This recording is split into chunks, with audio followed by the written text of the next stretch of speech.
welcome you to Fox 2 News at 6. I'm Hillary Golston. Well, we are starting with, thankfully, some good news today. After a very scary moment in last night's Lions preseason game, Maurice Norris is apparently going to be okay. That's according to him. Now, in the fourth quarter in Atlanta, the Lions cornerback suffered a hit to the head. It happened while he was trying to make a tackle. The game stopped and was ultimately suspended. Players and coaches kneeling.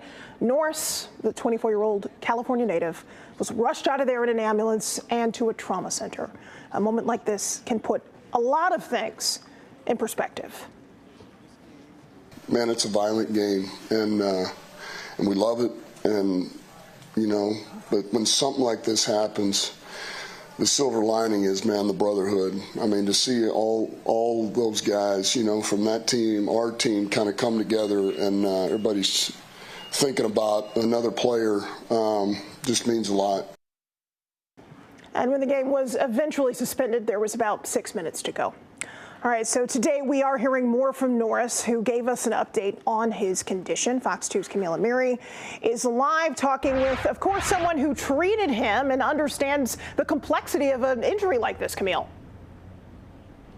Yeah, well, let's first of all talk about this Instagram story that Maurice Norris posted on Instagram today. Amazingly saying, if you can take a look, and we've got it on the screen, saying, thanks, everyone. Amen to God. Really saying he's going to be okay, and really shocked by all the outpouring of support, putting his faith in his Lord, and really amazing that he says he's going to be fine. Don't worry about me. Of course, as you said, this player took a hit to the knee to the head, I should say.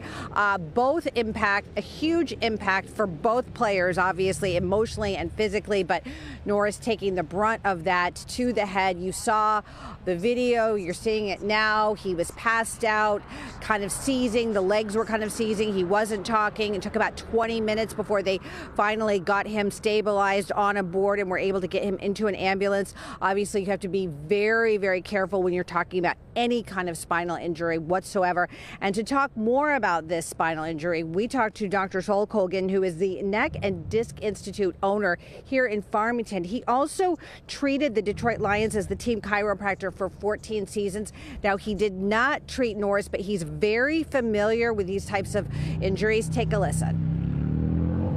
When his head was down and neck was forward, and he had this traumatic impact with the other player's knee, that created a tremendous amount of force on both his brain and his spine. And an injury like this isn't as hard to see unless you know what you're looking at, And I have the ability to go back and watch this, and I watched this multiple times.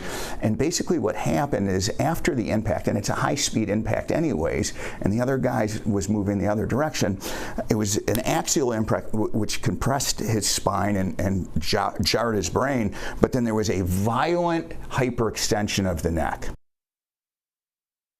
When you hear him describe that, I mean, it's scary. It's just such an inherently dangerous sport. He called Lions players and all football players gladiators. They are the toughest of the tough. He says that they are in the best care, and he truly believes, although he's not treating Norris, but he believes that his prognosis looks good because, of course, he's responding on Instagram to his fans who are worried about him. He's talking, he's moving, he was breathing, he's moving his arms and legs. So as far as treatment goes, when he'll be back out on the field, if he'll be back on the field, that remains to be seen, but it looks like he's going to be okay, and that is the good news, because if you saw that play last night, man, that was really, really scary stuff, and what we know about head injuries in football, this could have ended a lot differently. Reporting live in Farmington, Camille Amiri, Fox 2 News. Yeah, you're so right about that, Camille, and even the NFL and their response has evolved over time when we see players get these kinds of hits to the head, and the NFL and the two teams are being lauded for deciding to suspend and putting this player first. What kind of traffic are you seeing on social media about that? Yeah, I mean, that's the thing, right? I mean, both teams, both players, both coaches, everybody unanimously, and then NFL saying, this is over. This game is over. We're calling it. We're not going to play after this. You saw both teams gathering together, putting their heads down, praying, taking a knee. Everyone, at the end of the day, Hillary, we've had this conversation so many times. At the end of the day, we're all humans, and what matters is him and what happened to him. And at the end of the day, it's just a game. And I think that you saw the empathy and you saw the compassion. And I think that people are seeing that on social media and saying at the end of the day, you know what, we need to worry about this player, and thank God he's going to be okay. Hillary, back to you. Yeah, and you heard Dan Campbell call the Falcons coach a class act, and he certainly is, and so is Dan Campbell, and our thoughts and prayers certainly with Mo Norris tonight. Thank you so much, Camila Mary, live for us.